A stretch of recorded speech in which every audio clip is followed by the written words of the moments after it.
welcome to the Summit Church Online, and thank you for joining us for this week's worship service. It is our mission to help you receive and then share the love of Jesus, or like we like to say it around the Summit, love first. And whether you're new to church and Christianity in general, or you've been following Jesus for years, we believe that what you're about to experience will help you take your next step in your faith journey. Now, if you're new to the Summit and you've got some questions, please contact us through our website or app, and we'll be in touch to answer any questions that you have. If you live in the Triad area, you're probably not that far from one of our locations. We'd love for you to join us in person. Also, if you have young children, they will absolutely love our kids' environments. They're designed specifically for them. If you regularly attend the Summit and you're just not able to be here in person with us this weekend, well, we hope this time of worship is a help to you. And we look forward to seeing you when you're back. And don't forget that you can also stay up to date with us on all the latest things around the Summit and even keep up with your financial giving through our website and our app. So whether you're new or a regular, thanks for joining us today. We pray that the next hour will both encourage you and challenge you in your spiritual journey.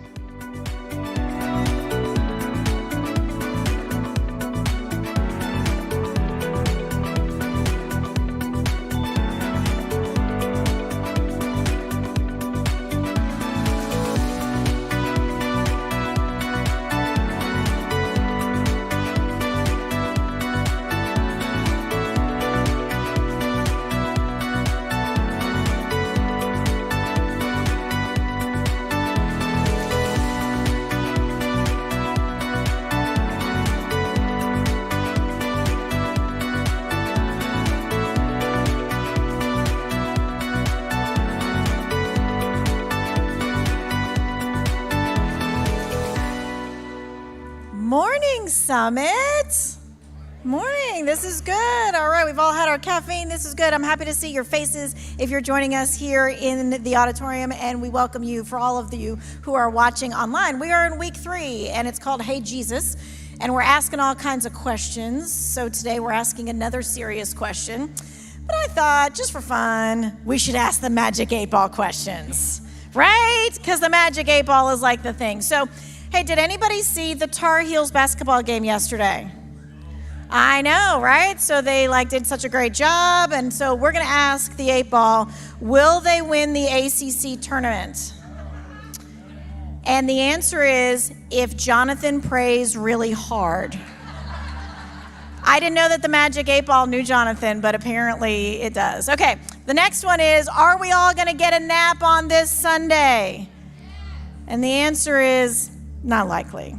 I'm sorry. That must mean that there's some honeydews that need to happen here and there, right? All right, one last one. Let's see. I'm sitting in the auditorium, and I want to volunteer. Is there a place for me? Oh, I need my reading glasses. It says absolutely. Okay, so the Magic 8-Ball is really making some magic up on the screen because we wanted to transition to this to make sure that you didn't miss it. There is a volunteer orientation, and it's coming up next week. So this is your time to come over there and kind of ask a few questions, see what the Summit does, see how you fit in. This is not one of those meetings where you come, you get signed up for the rest of your life, and you have to be in one volunteer spot. No, this is one of these things where you come, you listen to what's going on, and you see where you can fit in and where your skills transfer or where you want your skills to transfer. So we want you to join us and find your place here at the Summit. All right, right now, what we're going to do is we're going to all do this together. The Magic 8-Ball says, everyone stand up and worship together.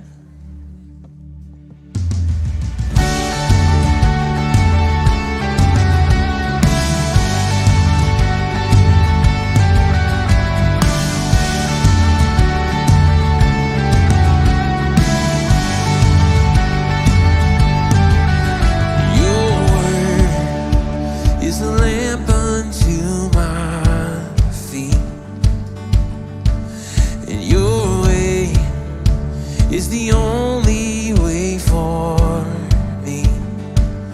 It's a narrow road that leads to life, but I wanna be on it. It's a narrow road, but the mercy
at the right time, and when I least expect it, never behind.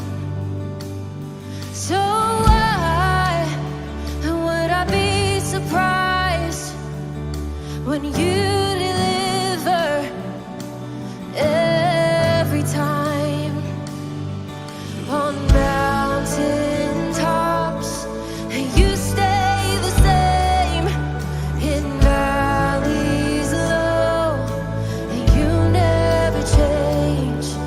And I believe that I will see the goodness of the Lord. And I'm confident as seasons change, your faithfulness remains. Oh,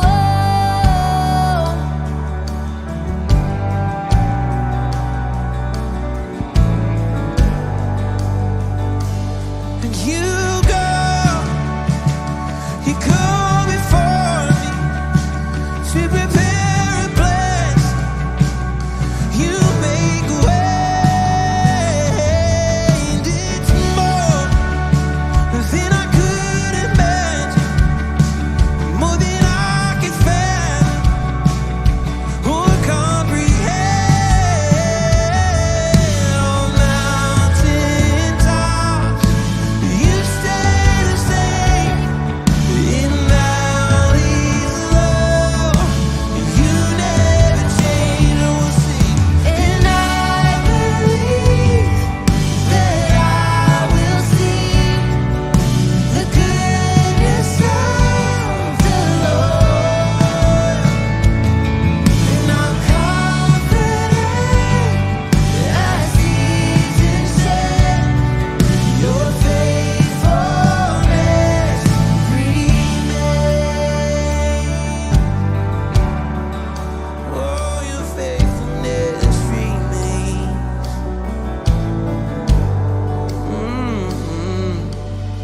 The God of my present, the God of my future, and you write my story. You hold it all together. God of my present, God of my future, you write my story. You hold it all together. God of my present, oh come on. God of my future, you write my story. Oh, he's the author. He's the Alpha and Omega.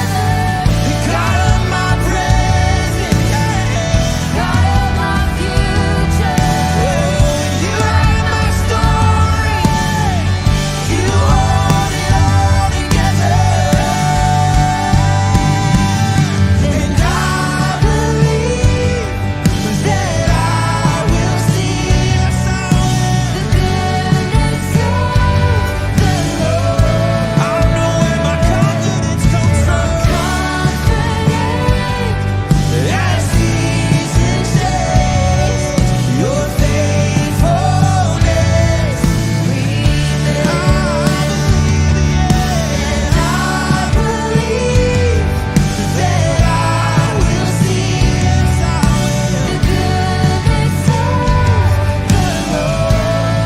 And I'm confident as seasons change, your faithfulness remains.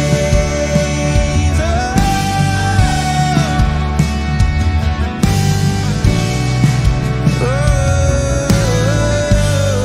we'll sing, yeah.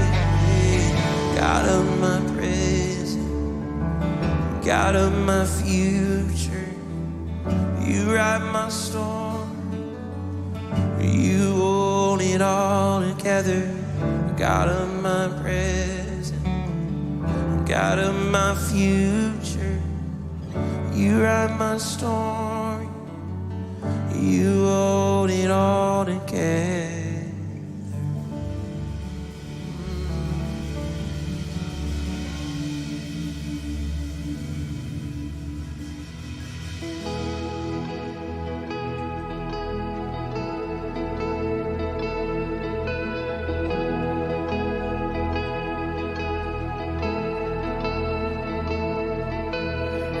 Did I waste so much time worrying?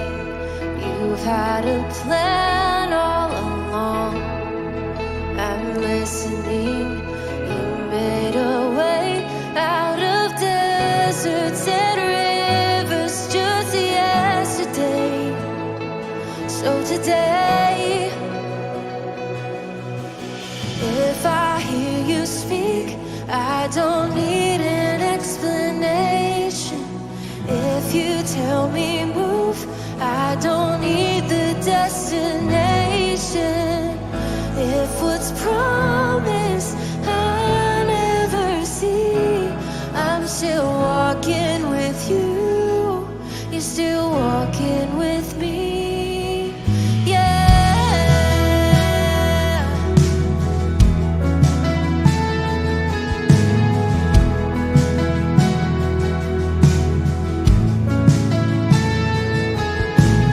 You will redeem all the time I spent wandering. You've been the fire and the cloud I'm following. You made a way out of bondage and darkness just yesterday. So today, if I hear you speak, I don't need an explanation. If you tell me move, I don't need the destination. What's been promised, I will believe. I'm still walking with you. You're still walking with me. And if I know one thing, our God is a deliverer. If I know one thing, our God is gonna see us through. If I know one thing, our God is a deliverer. If I know one thing, our God is gonna see us through. If I know one thing, our God is a deliverer. If I know one thing, our God is gonna see us through. If I know one thing, our God is a deliverer. If I know one thing, our God is gonna see us. He'll see us through.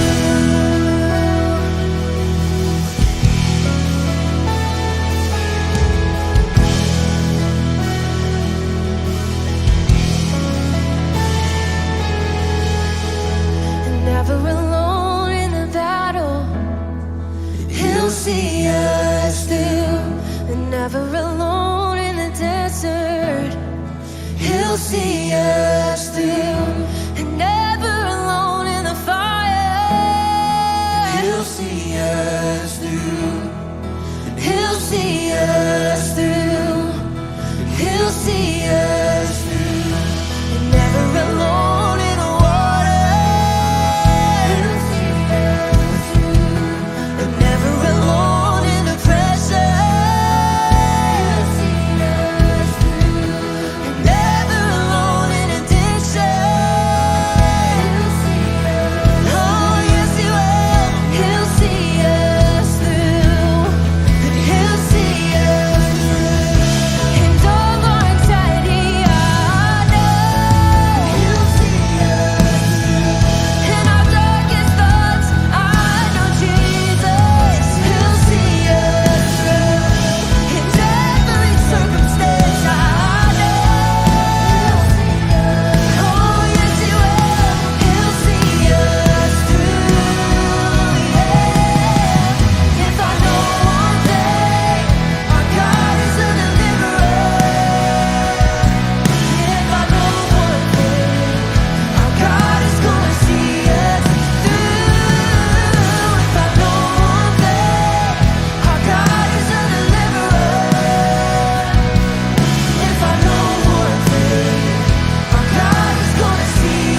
'cause all my life you have been faithful. And all my life you have been so, so good. With every breath that I am able, oh, I'm gonna sing of the goodness. Oh, you sound beautiful. All my life, yeah. And all my life you have been faithful. Yes, you have. And all my life you have been so, so good. With every breath that I am able, oh, I'm gonna say, I'm gonna say one more time. Oh, I'm gonna sing of the goodness. So God, this morning in the moments where we feel like we couldn't possibly make it through the day, like we can't keep up, I pray that we would remember what it feels like singing those words with our family, with our community, that you are good and faithful, Father. Your goodness is truly running after us for all of our days. There's nothing we could do to separate us from your love. And I pray that as we go throughout our weeks and the days ahead, that we would just remember that you are so, so good. And if we're not feeling it in the moment, that we would look back to this moment as a family and just be like, man, I remember what I felt singing those words with my family, so I will remember that that will help carry me through this next season. We are so thankful for your love. It's in your name we pray. Amen and amen. You can have a seat. So this whole series is about asking God the tough questions that we all wonder about. And we all ask ourselves questions all the time. What am I here for? What is my life good for? What does it mean, right? You go to work, you come home, you pay a bill, rinse and repeat, you do that again. And so sometimes things get lost. All right, let's talk about when you pay the bills, okay? Mortgage or rent bill, you know that when you pay that bill, it's gonna go for something that you can see that's tangible, that makes life better and for your family, right? You walk on the floors, there's the walls that your family pictures hang on, it's a safe place. When you give to the summit, you might think, well, I'm giving to the church, right? So that's good. But there's maybe not a tangible thing that you think of or that you see about how your life has a ripple effect with that giving. So I want to show that to you today. There's a great picture with all of these smiles. So these are Impact volunteers, and these are seniors in high school in our Impact ministry. And they were able to go on a retreat. And this was a special retreat specifically for seniors in high school. Why? Because they've got a lot going on in their life right now. They may be going to college. They may be leaving the house for the first time, worried about financial aid. How do you get your bills paid? How do you do the laundry? All the things, right? This is a big turning point for them.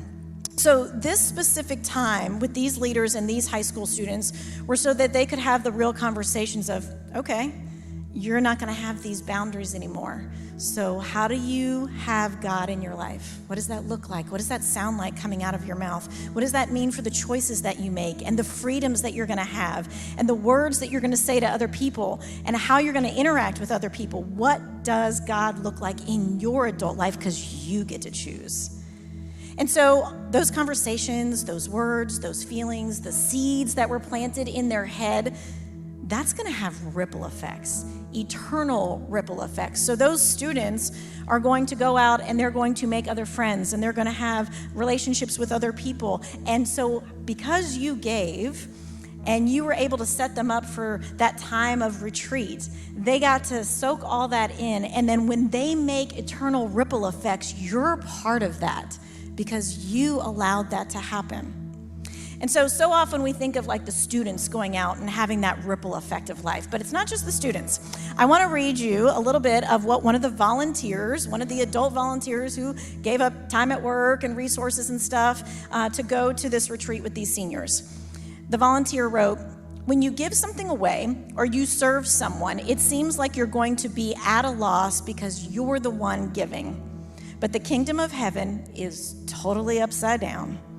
I never thought I would get and gain and grow more than I have right here by giving my time and my heart. So you've given to the summit. You made this retreat happen.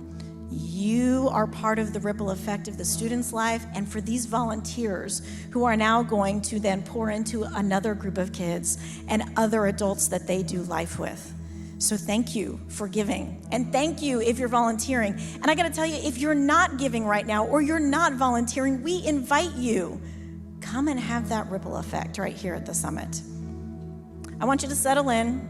We're gonna listen to week 3 about Jesus.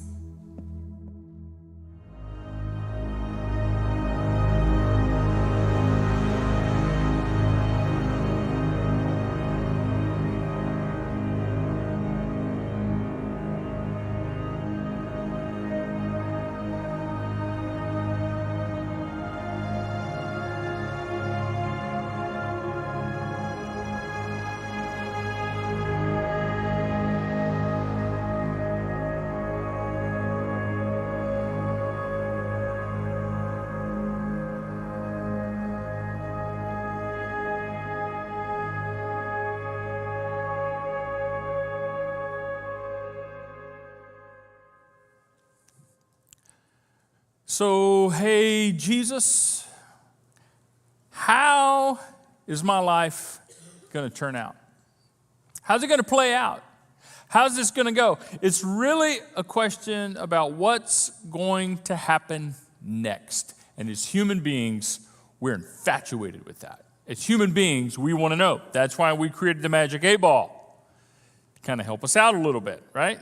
That's why people mess with crystals. That's why people mess with the horoscope. And that's why when you were in grade school,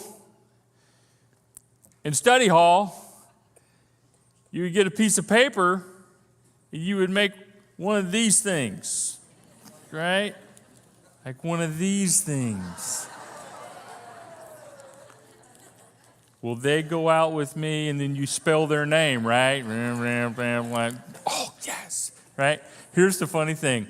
A lady sitting right down front in the earlier service made one of these for me during my sermon. So if that lets you know, you got any papers? It's going to be boring. I just want to... Cool, huh? And that's why we do fortune cookies. We go to, change restaurants. Have you ever done this? Have you ever, at the end of the meal, and you got your fortune cookie, and you didn't tell anybody, right? You're not telling anybody because you don't want to, it's just a fortune cookie. It's just a cookie. But secretly in your brain, you got something you're trying to figure out, and you're going, I'm going with whatever this thing says. You don't say it, and you're like, oh, no. We're going to give you a fortune cookie on your way home when you leave today. Everybody's going to get one of these. I'm not kidding. I'm not making this up. We're going to give you a fortune cookie just because it's fun, and we can. And I think there's positive. They're not Jesus fortune cookies. It's not like a Bible verse. Come on. I mean, but it should, at least be fun. But in a conversation over lunch or dinner with Jesus, you have to just know that the subject of the future and what's going to happen next is bound to come up. And here's why. Because at some point in the conversation, it's going to dawn on you, wait a second, he knows. He knows what's going to happen. So I'm going to ask, hey, Jesus, what about this? Yeah, Jesus, I got to know. I got to know. I mean, we assume he's going to know because he's Jesus, and we need some insider info so that we can prepare, so that we can make changes, and come on, adjust our expectations, because we've been down this road before, and we've been disappointed, we've been let down, and we're just like, I'm not going down that road again. I don't need any more pain. If this ain't going to work out, I need to know right now. And so, Jesus, I just need to know this. And I know you got a lot of people asking you a lot of things, but I just need to know, because I don't like surprises. And I don't want to deal with the unexpected. And to be quite honest, I'm dealing with a lot of fear and anxiety over this situation, and I really need to know. I really want to know. What is that for you?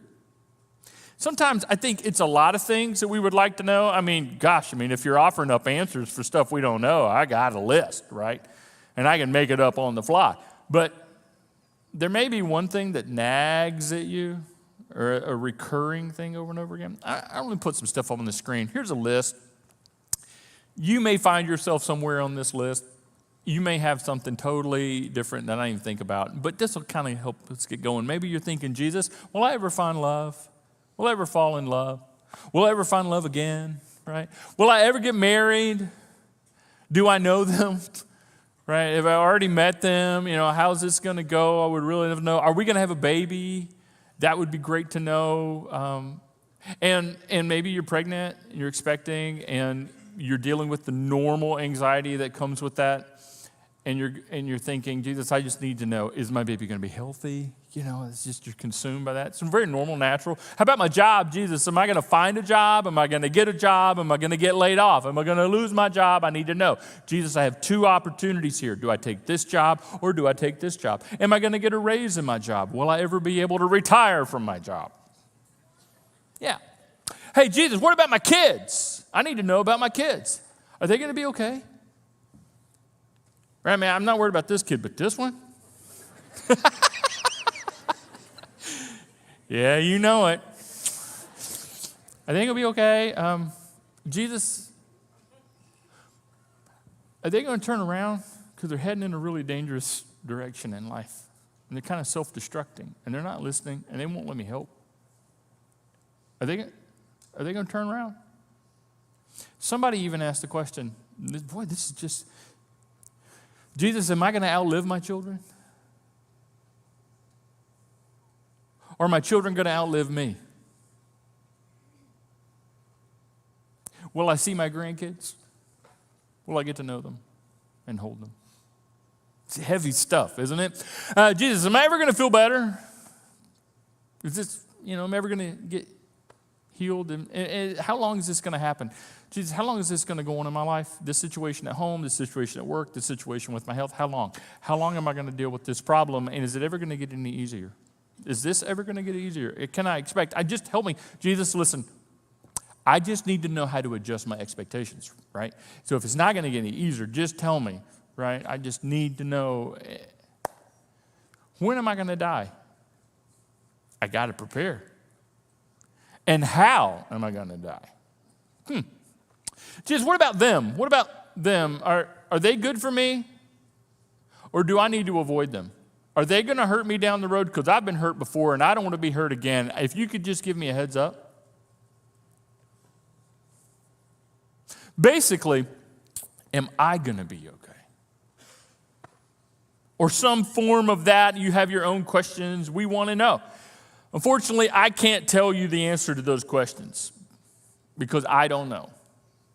I can't give you the answers you want or need. I have no prophetic word from the Lord.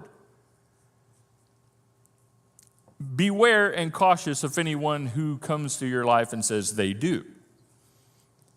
But what I can do is kind of help us know how to journey through the unknown together. So what is it? I want you to be thinking about, what would you ask Jesus? What is it just nagging? I just want to know. I got to know. Jesus, if you could just tell me just one thing or just these three things or whatever. I want you to be thinking about those things. And it's probably going to be a little different for everybody. And as you're thinking about them, right up front, I'm going to give you 2 quick behaviors to try to avoid when you're thinking through all of that. And then we'll spend most of our time talking about 2 behaviors to embrace. Again, I can't give you the answers you want or need. You're not going to walk out of here and you're like, I got it. Yay. Yeah, it was in the fortune cookie. You're not, no. But let's begin with this. Maybe this will help. Here's what you want to try to avoid. Control and worry. Worry and control. Control and worry. And these are kind of related to one another, and sometimes we do both of them, but you probably, based on your personality, lean more heavily to one or the other. And perhaps you're the control person, right?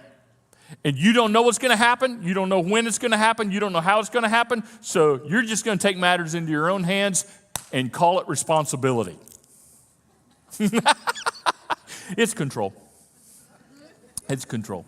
right? I'm going to force it. I'm going to push it. I'm going to make it happen. And you'll manipulate situations. If you're not careful, you may manipulate people.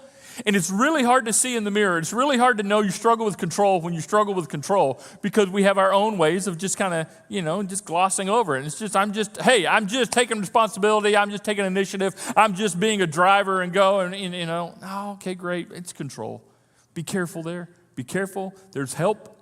You can get help. You can get better at this, and you can learn not have to have control of everything because you figured this out by now. The reason you're trying so hard to control things is because you can't control things.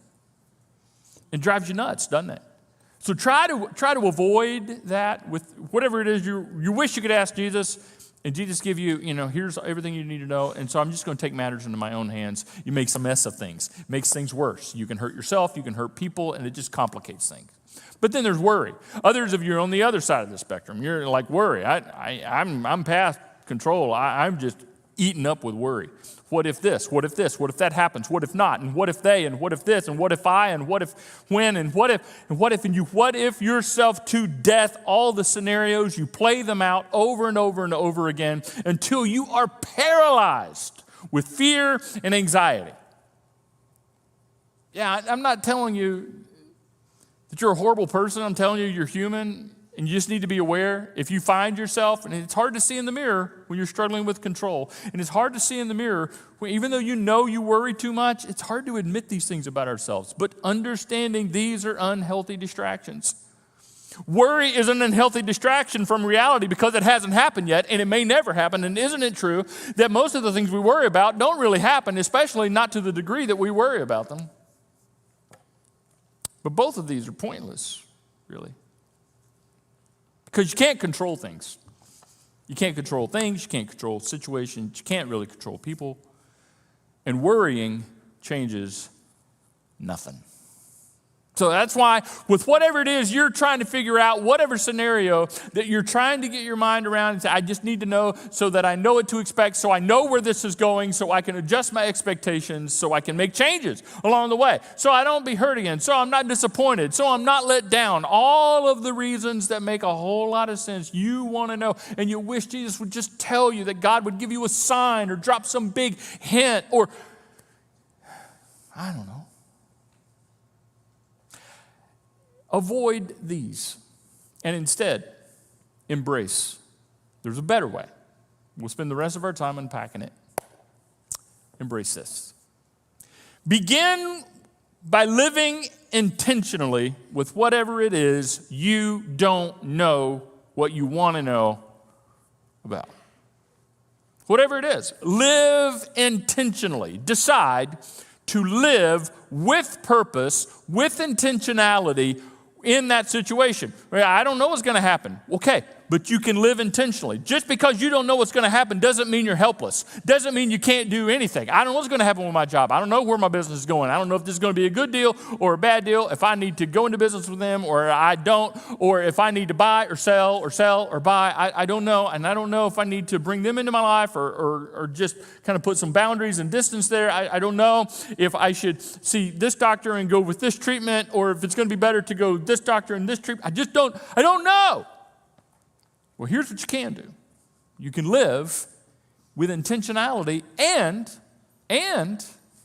it'll help you at least take a next step. When you live with intentionality, rather than just living, you get to experience something called purpose. Now, often we just kind of go on autopilot. Here's what King David said in his prayer, and it kind of helped him, and I think it'll help you. And this is a very, very familiar passage, or maybe you've heard this before. David said, God, teach us to number our days, that we may gain a heart of wisdom. Teach us to number our days. This is not really about counting your days as much as it is making your days count. There's a difference. Make your day, Lord, help me to make my days count. Live with intentionality. Live with intention and purpose. And when you do so, you gain a heart of wisdom. So it's asking the question, like, what can I do? What can I do? I can't control, right? I can't worry my way to an answer, but what can I do healthily? What can I do with wisdom? What can I do? And then do that. Again, Control, you don't want to go there. Worry, that's not going to help you either. But what can I do? In fact, the better question is, what should I do? Because don't we all know that just because you can doesn't mean you should. Just because you can say it to your adult children and help them figure out their life doesn't mean you should say it to your adult children. Too personal? Okay. Just because you can walk into your boss's office and doesn't mean you should. Just because you can say this to your friend and do this, and just because you can manipulate the deal so that it goes your way doesn't mean you, are you with me? I don't know how this is going to play out. So what do I control, take matters in my own hands, or do I just sit paralyzed with worry and fear and anxiety? What do I do? What can you do? More importantly, what should you do? What is the God-honoring thing for you to do? Do that. Do that. Live with intentionality. We'll apply it here in a minute. Let me finish it out. Live intentionally and then trust relentlessly. Live intentionally and then trust God relentlessly. Now, you expected me to say something probably about trusting God. I mean, if you were to okay, he's going to talk about this, I bet at some point this is going to get to trusting because, I can't make it happen. I can't control, I can't worry it into reality. So eventually, I'm just going to trust God, I guess, I mean, we kind of know that. We kind of expect that. And there's a lot of truth to that. But maybe what you didn't expect is the relentless part. And it's what I often have to really warm up to is the relentlessness of trusting. See, with the things that are going on in your life and you don't know how they're going to play out, yes, live intentionally. But when it comes to trusting God, you're going to have to trust God on and on and on and again and again and again, not just one time, not just in a very spiritual weekend, and that was a great weekend at church and I'm feeling good, not just for 1 month at the beginning of the year, in January and it's your New Year's resolution. No. On and on, again and again, over and over and over, you're going to have to trust with the same things over and over and over again. That's why it's relentless. But we shouldn't be surprised. Paul tells us that that's the way life with God is supposed to work. Our journey with Jesus is the way it's designed to work. This is just in the DNA of the stuff to begin with. Paul writes to the Corinthians that we live by faith, not by sight. Right? We live by faith, and the word faith is the word trust. We live and journey by trusting God, not by seeing and knowing and figuring out and understanding everything. Here's the kicker. Here's the challenge. I would much rather live by sight than by faith. Anybody else with me? I would rather know it, understand it, and feel it, and be able to figure it out, anticipate it. I mean, that's just me. No, it's not just me. It's all of us. Like I would rather know for sure. This trusting thing, this faith thing, that's hard. Yes, it is. But that's the way it works. That's the way of our journey. We live by faith. See, I don't like that. Well, okay, I don't like it a lot of times too, but it doesn't change it. It doesn't stop it to becoming a reality. Trust relentlessly over and over and over again. That's the way of life. That's the way we live. That's the way we journey. King David's son, Solomon, said it like this: trust in the Lord with all your heart. That's relentless. And don't lean just on your own understanding, because that's what I want. What I see, what I know, what I understand, what I can figure out, what I can calculate, what I can figure out. No, that's going to fall short. And you're going to have to learn how to trust relentlessly with all your heart, with everything you've got, every part of your being, relentlessly.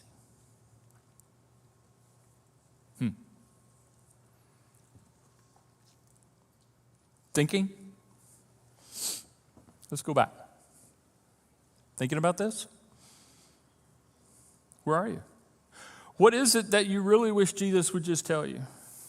that you've been praying and praying and praying and praying and hoping, that you've been looking for a sign, that you've been kind of trying to wheel and deal with God. God, if you could just, and God, if you would just let me, and God, if I could just figure this out, and God, if I, what is it? What is that with you? You trust relentlessly. You live intentionally, and then you trust relentlessly, and then you live intentionally, and then you trust relentlessly, and then you keep living intentionally on and on and on. Well, let's just tease this out a second. Am I ever going to find love? Am I ever going to get married? Live intentionally with that, right? Keep asking them out. Wear them down, man. That's what you can do. That's what you can do. And then as you are living intentionally, you trust relentlessly, right? Because you don't want to make them say yes. You don't want to try to control that situation because it won't be a date number 2. Yeah, you trust relentlessly. Hey, are we gonna ever have a baby? We're gonna get pregnant? Well, you know what living intentionally looks like with that. Have fun. Yeah. But then you trust relentlessly. What about my job? What can you do? You can show up and go to work. You can show up and go to work. You can live intentionally. You can keep applying for jobs. You can keep applying for jobs. You can keep going to interviews. You can keep going, living intentionally, being faithful with what's in front of you. You trust relentlessly. Am I going to get better? Is this ever going to get easier? What can you do? Put one foot in front of the other. Do the next right thing. Live intentionally and trust over and over and over again. What about my kids? What about my kids? How are they going to turn out? What's going to go? What you can do is parent faithfully. Parent with love and faithfulness every day. Same thing over and over and over again. And then ultimately, parents, ultimately they have the free will. They have a mind of their own. You have to trust them. Oh, one of the most challenging things with parenting, right, is understanding that this precious gift from God, you have to give back. Well, not me. Okay, well, good luck with that. Good luck with that.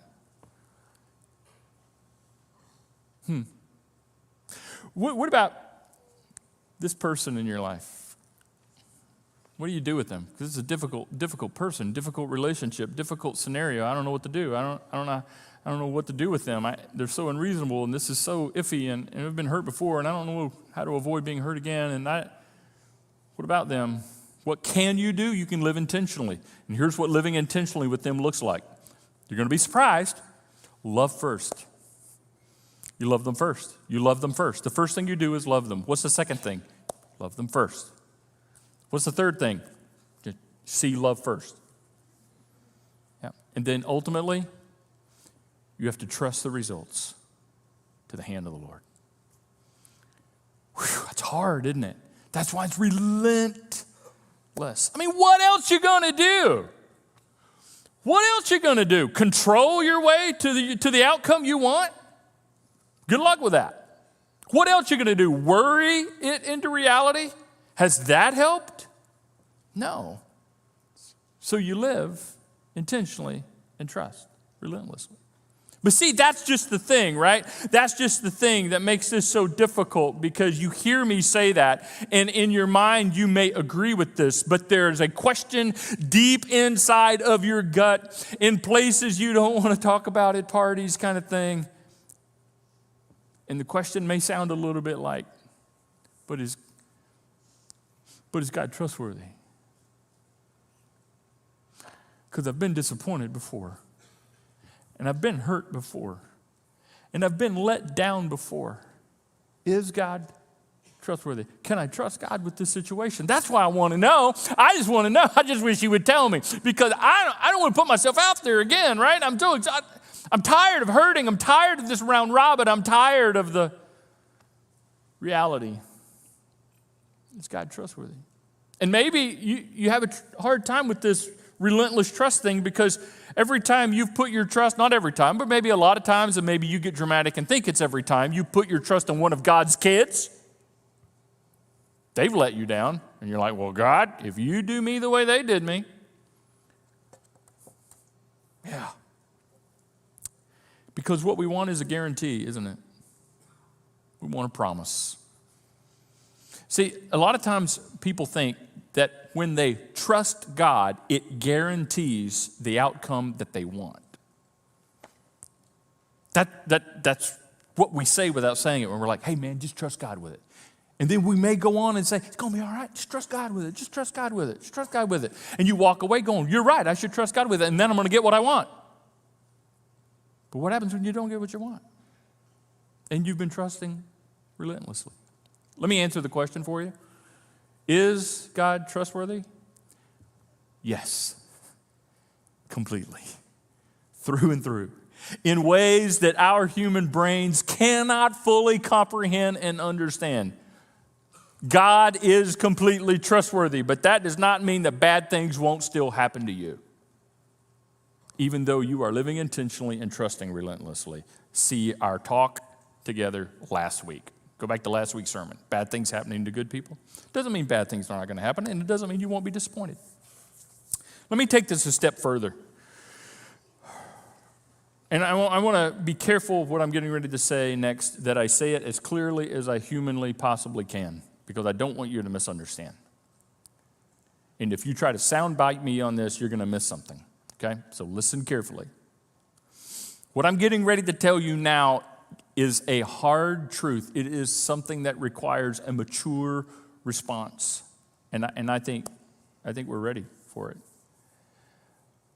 But I also will let you know it sounds and feels like heresy. That's not right. And somebody's going to want to pick up a rock and throw it.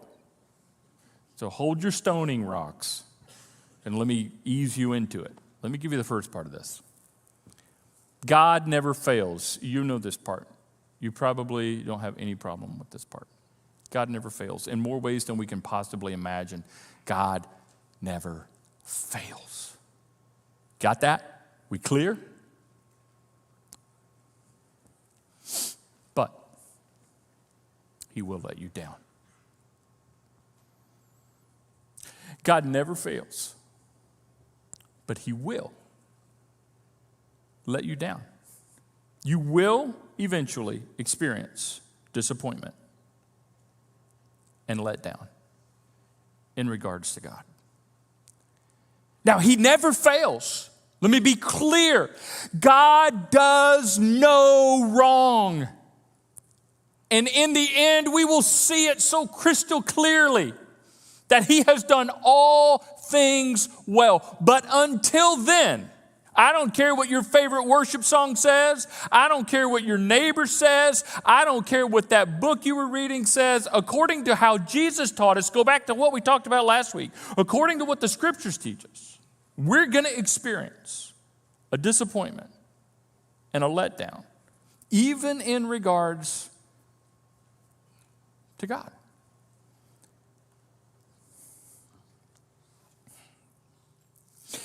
Till the day when we finally see, oh, he was flawless. Till then, God's not always going to do what you want him to do, what you've asked him to do, and what you have prayed for him to do. He won't always do that. Sometimes he's going to do something different.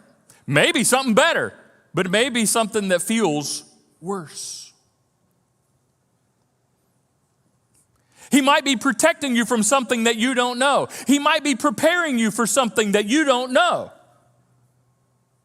That's why he told us to trust with all our hearts and lean not on our own understanding, because we won't always see it, and we won't always understand it, and we won't always like it, because after all, we journey by faith, not by seeing and knowing and feeling and understanding. Yeah. Hey, parents, you know this is true. You know this is true. And grandparents, you especially know, because you've been parenting longer. And now you see it in another generation. Parents, you know, you can't always give your kids, you don't always give your kids what they want. You don't always give your children what they ask. And you don't always give your children what they think they need from you. And you do it with their best interest in mind because you love them, right? Oh. As a pastor, as a follower of Jesus, I can tell you right now, God has let me down. He never fails. He does no wrong. But I've been disappointed. In fact, there's some situations in my life right now that I experience disappointment, current disappointment and letdown in regards to God. Because of what he does and doesn't do, because of what he allows and doesn't allow, and is way above my pay grade. I don't know how all that works, and I don't know how he decides what he does. I just know on the user experience, on my end, the consumer experience, the child of God experience, the let down, disappointment. I want to know what's going to happen so I don't get let down again. I want to know what's going to happen so I don't get disappointed again. I want to avoid this. I want to protect myself and those I love, right? That's what we want to know, and we don't know. And we have to keep living intentionally and trusting relentlessly, even though sometimes it's going to be let down. We're let down often because of our unmet, unrealistic expectations that we place on God. We often expect God to do things he never promised for us. Often people expect God to do things he didn't promise. God said, you're ticked at God because he didn't give you the job. And God's I didn't tell you I was going to give you the job. You prayed, but I didn't tell you.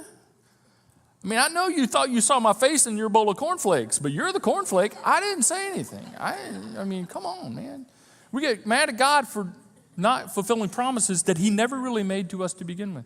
And sometimes, get this is a little funny, this will help, right? I don't know, it helps me. I mean, sometimes there's just conflicts and expectations that we place on God, right? Last week was the Super Bowl. What's God to do? There's mamas on the 49ers side praying for their precious little baby boys. Oh, Jesus, help them win, help them win, help them win. And then there's mamas on the Chiefs side saying, oh, Jesus, help them win. Oh, Jesus, I know. Jesus, I love. And then what? At least half of everybody walks away disappointed. And some people, even though it's a game, and I'm not sure how involved God gets in football games and stuff, but somebody walked away disappointed. And somebody walked away thinking, God, what gives? What God to do? Somebody's going to lose?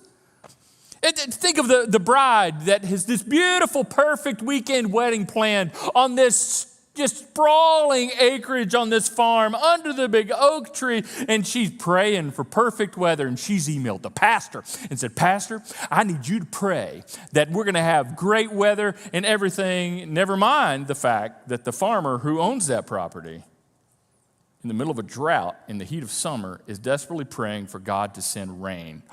What do you do? And she doesn't have an indoor backup plan. How smart is that now? Right? You better have an indoor backup plan. Just saying, that's free. And what about the family in the hospital room desperately praying for God to heal their loved one who's at the point of death?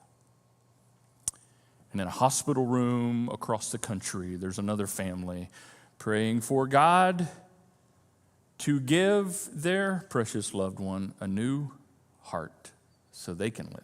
And in order for this family's prayer to be answered with a heart, this family's hearts must be broken. Do you see what I'm saying? So what do we do? What do we do? We keep living intentionally because that's what we're told to do. We make our days count. We make our days count. That's what we can do, and we trust relentlessly. Again, I ask you, what else are you going to do with this stuff you don't know? And this stuff you don't know how it's going to work out and where it's going. What else are you going to do? Control your way through it? Oh, you're just going to mess it up and exhaust yourself. What are you going to do? Worry your way through it? How's that going to get you? That's going to make you sick. And it didn't change anything. My friends, we live by faith, by trusting, not by figuring it out and knowing. So we live intentionally and we trust relentlessly. I'm almost done. I want to take just a couple more minutes and show you a powerful word picture that we find in the ancient scriptures of the Old Testament. There was a day in the history of Israel when they too did not know what was going to happen next, and it was freaking them out.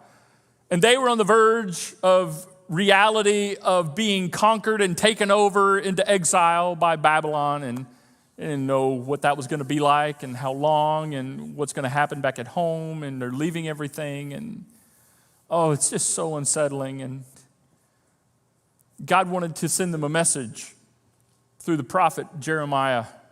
So he said, Jeremiah, here's what I want you to do. I want you to go down the street to the local potter at the pottery shop. And I want you to pay attention to what you see. And then I have a message I want you to give my people. When they didn't know what was going to happen next. Jeremiah said, so I did as God told me, and I found the potter working at his wheel, but the jar he was making, did not turn out as he had hoped. So he crushed it into a lump of clay again, and he started over. We have this word, we have this picture, we have this in our minds, right? You can see that. We know enough about it, you've seen enough about it through maybe documentaries or movies. You see this, it just falls, or it just doesn't turn out right, or it caves in on itself. And we've seen the potter start again and start over again, more mud, more water. Here we go. The potter crushes it and starts over, not because he's angry, not because he's frustrated, but because he's committed to the beautiful end, the beautiful result of his work of art. And he will not give up until it is as he has or she has envisioned at the very beginning in their mind. Then the Lord gave me this message, Jeremiah says, O Israel, can I not do to you as this potter has done to his clay? As the clay is in the potter's hand, so are you in my hand. I don't know what you want to know. I don't know what you're trying to figure out. I don't know where you're experiencing a disappointment and a letdown and a disillusionment and a frustration. I don't know. But I can tell you what Jeremiah told Israel is true for you and I today as well. As clay is in the potter's hand, so you and me, and all of us individually and together, are in God's hands. So, that's why we live intentionally. That's why we keep trusting relentlessly. Let's pray. Our Father, we are prone to control and worry because we don't see and we don't understand and we don't know what it is we want to. And living by faith is so hard. Father, I don't know what my friends, your children, my brothers and sisters are facing that they want to know and figure out. What they're worried about, what they would like to control. I know I have my own hands full with stuff, my own life. But Father, help us, help me to live with intentionality and purpose. To do not just what we can do wisely and healthily, but what we should do wisely and healthily. To make our days count, and there's always something we can do and should do next. Please help us to be wise. And then to trust you. On and on, again and again, over and over again, with the same irritating things, to trust you relentlessly. Father, you are perfect. You've done no wrong, you never fail, and yet, inevitably, we will be disappointed and let down by what you do and not do, by what you allow and you don't, and we don't know how to make sense of all of that. We don't know how to reconcile all of that, so that puts us right back into relentless trust and intentional living, so help us. We are clay in your hands. And out of your love, you are committed to a beautiful end. The work of art that you have always been committed to in our lives. May we live on purpose, with intentionality, and keep trusting relentlessly. In Jesus' name, amen. This is heavy stuff, isn't it? It's heavy for me too. But this, my friends, this is the essence of our journey. This is the real stuff. This is why we have the promise of our Heavenly Father's presence with us to help us through it, even though you may barely be getting through it. This is why we have each other. And I am so honored that we can journey together. I tell you what, it's going to make heaven really cool one day, right? When all of this is done. Speaking of heaven, that's what we're going to talk about next week. When we ask you about questions, what questions do you have? So many of you ask questions about heaven. Like, what's it going to be like? And it's going to be, this and that. Are they going to be there? Do they have to be there? Can I go, just me, by myself, and just take my friends? Will my pets be there, including cats? All kinds of really interesting questions. And we are going to do our best to journey through those things together. So next week, hey, Jesus, we got some questions about heaven. And I believe you're going to be encouraged, and I believe you're going to be strengthened. So we'll see you then. Bring somebody with you. Bye. Hey everybody, thank you so much for watching. We hope you enjoyed the service. If you'd like to find out more about the Summit, catch up on previous services, or just find out ways you can get connected, check out our app, website, and follow us on social media. Again, thanks so much for watching today, and we hope to see you soon.